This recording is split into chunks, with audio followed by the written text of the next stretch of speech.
আজকে সেই দিন, আজকের এই দিন আরও একটা কারণে বিখ্যাত, প্রসিদ্ধ। মুক্তিযোদ্ধা দলের অনুষ্ঠান বলি, সেই কথাটিও আমি বলতে চাই।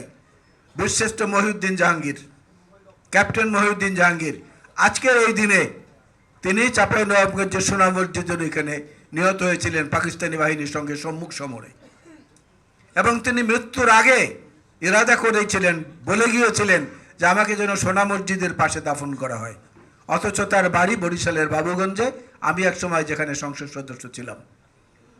সেই বীরশ্রেষ্ঠ মহিউদ্দিন জাহাঙ্গীর সহ অনেক মুক্তিযোদ্ধার আজকে শহীদ হওয়ার দিন। আজকের বাংলাদেশের রাজনৈতিক তাৎপর্যের মধ্যে সবচেয়ে যেটা বেশি করে উপলব্ধি করা উচিত, সেটা হচ্ছে উদার গণতান্ত্রিক ভাবধারাটা বাংলাদেশে এই মুহূর্তে খুব বেশি প্রয়োজন। নাহলে আমাদের ভবিষ্যৎ প্রজন্মের মধ্যেও আমরা এমন একটা বিভাজন রেখা করে দিয়ে যাচ্ছি, যে বিভাজন থেকে জাতিগতভাবে বের হতে না পারলে আমরা কিন্তু সম্মুখে অগ্রসর হতে পারবো না। নিজেদের তর্ক বিতর্কে আমরা লিপ্ত থাকব।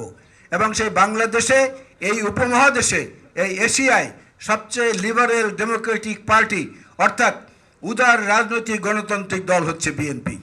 যদি তাই না হতো, তাহলে ধর্মের নামে যারা ব্যবসা করছেন, যারা ধর্মের নামে ওই সময় মা বোনদের সম্ভ্রম হানি করেছেন, যারা ধর্মের নামে পাকিস্তানের অখণ্ডতা রক্ষার জন্য এই দেশের মানুষকে হত্যা করেছেন, তারা আজকে বড় বাংলাদেশে কথা বলতে পারতেন না।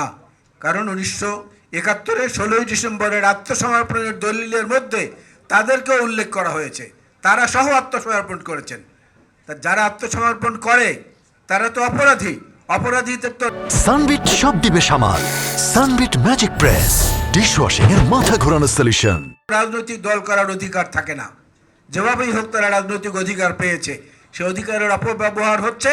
সে অপব্যবহার বন্ধ করার জন্য আমাদেরকে তৎপর হতে হবে। এবং একই সঙ্গে শুধুমাত্র 14ই ডিসেম্বর যে সেদিন শহীদ বুদ্ধিজীবী দিবস আমরা পালন করি, ওই একদিন না, মুক্তিযুদ্ধ শুরুর পর থেকে 16ই ডিসেম্বর পর্যন্ত বিভিন্ন জায়গায় কিন্তু এই ধরনের বুদ্ধিবৃত্তিক মানুষ যারা, জাতীয় প্রতিভা যারা, তাদেরকে হত্যা করা হয়েছে। শুরু থেকেই হয়েছে, কিন্তু এই দিনটিতে অনেক বেশি হয়েছে, যে কারণে এই দিনটিকে রাষ্ট্রীয় মর্যাদায় আমরা বুদ্ধিজীবী দিবস হিসাবে পালন করি। আজকে আমার বক্তব্য আমি আর লম্বা করতে চাই না।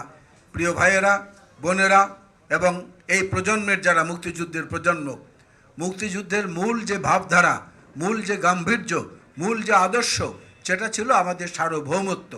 স্বাধীনতা আনা, স্বাধীনতা সার্বভৌমত্ব রক্ষার চেয়ে সহজ কাজ।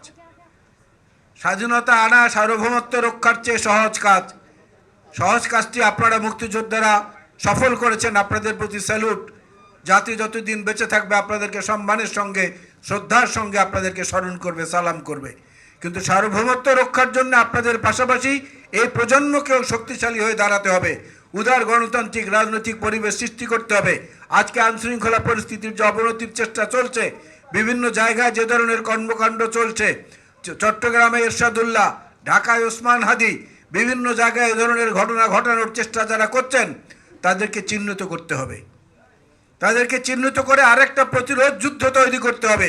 সেই প্রতিরোধ যুদ্ধের বিজয়ের মধ্য দিয়ে বাংলাদেশের গণতন্ত্রের যে উত্তরণের প্রক্রিয়ার মধ্যে আমরা আছি, এটা ফেব্রুয়ারির 12 তারিখে গিয়ে তারপরে সেটার আবার নব একটা উদয় হবে, সূর্যোদয় হবে। সেই সূর্যোদয়ের প্রতীক্ষা আমরা থাকব। কারণটা হচ্ছে, আজকের এই পোশাকটি দিকে যদি আপনারা তাকান, আমি কিন্তু মনোনয়ন পাইনি, কিন্তু ধানের শীষটা ঠিকই বুকে নিয়ে এসেছি। ধানের শীষটা ঠিকই বুকে নিয়ে এসেছি। এটাকে বুকে ধারণ করে বাংলাদেশের মাটিতে আমি জন্মেছি, বাংলাদেশের মাটিতেই মরতে চাই। এই সাহসী কণ্ঠের যিনি দীপ্ত উচ্চারণ করেছিলেন, সেই দেশনেত্রী বেগম খালেদা জিয়া এবং আমাদের সবার শ্রদ্ধেয় শহীদ রাষ্ট্রপতি জিয়াউর রহমান বীর উত্তম, এবং যার আগমন প্রতীক্ষায় আমরা জনাব তারেক রহমান, তাদের নেতৃত্বের প্রতি অনুগত থেকে সুশৃঙ্খল জাতি গঠনে আমরা এমন দায়িত্ব পালন করব, যাতে যে বুদ্ধিজীবীদেরকে আমরা হারিয়েছি তাদের শূন্যস্থান যেন পূরণ হয়। আসসালামু আলাইকুম। বাংলাদেশ জিন্দাবাদ।